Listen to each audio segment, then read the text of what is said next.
artists from all over the country, including overseas. And the press is an independent press at the university. They receive no university funding whatsoever. They are self-supporting. And over the last 3 or 4 years, they've published somewhere in the vicinity of 175 books.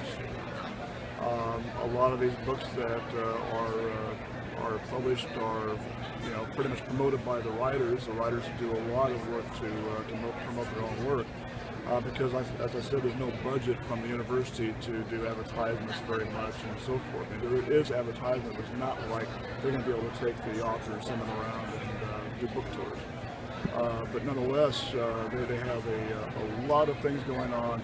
It's run basically by one person and a number of graduate students, because we're doing internships for grad students there to give them hands-on experience in publishing.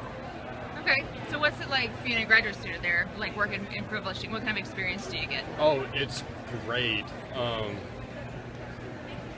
Like I get to read the submissions and say, hey Kim, you may need to take a look at this one.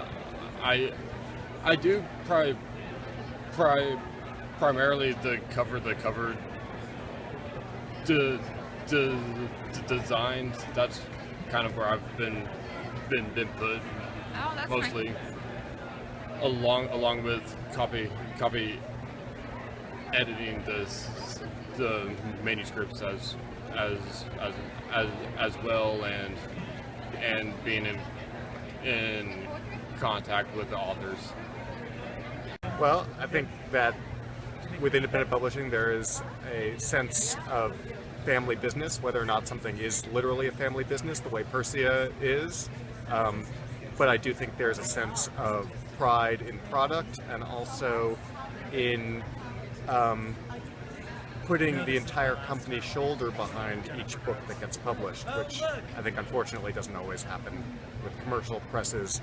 Books are categorized as winners and losers much too early in the process, and some books, even though they're being published, aren't given the same chance that they would be at an independent press.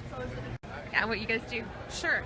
So this is Portland State University has a graduate program in book publishing, and as part of the curriculum, the students run a trade press. So all of the books are published and acquired and edited, designed, marketed, and sold by the graduate students in the program.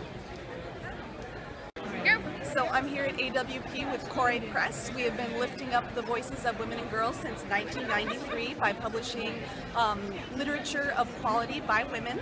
We publish poetry, nonfiction, fiction, short fiction. We issue we have 2 contests every year, and we have an open submissions period wherein we will look at manuscripts and offer feedback to all the women who submit to us. And we've launched, let's see, I've got my talking points here, 55 careers, published over 127 women, both established and emerging authors.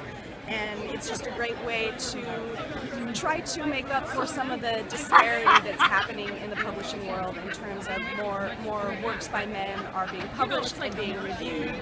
And so having institutions like this that are dedicated to lifting up the voices of women really helps to repair that in the publishing landscape in America today. So Badcat Press is actually a very small literary press that's run by high school students. We do everything by hand. The students have as much control as I can possibly give them. They choose the work themselves. Then they do any editing if that's necessary. They design the books together, and then they produce everything. It's a very collaborative process, and we tend to do things the hard way. We do a lot of hand painting, hand inking, sewing obviously. Last year's book, we even embossed our own metal and used a typewriter to print all the tags throughout the book. So yeah, we have a lot of fun, and we really like to preserve the art of bookbinding as well as excellence. Is it writing from high school students, or? No, it's from adult authors. We get submissions from all over the place, lots and lots of them every year. It's almost overwhelming at this point, but we're having a lot of fun, so hopefully we'll keep doing it.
you.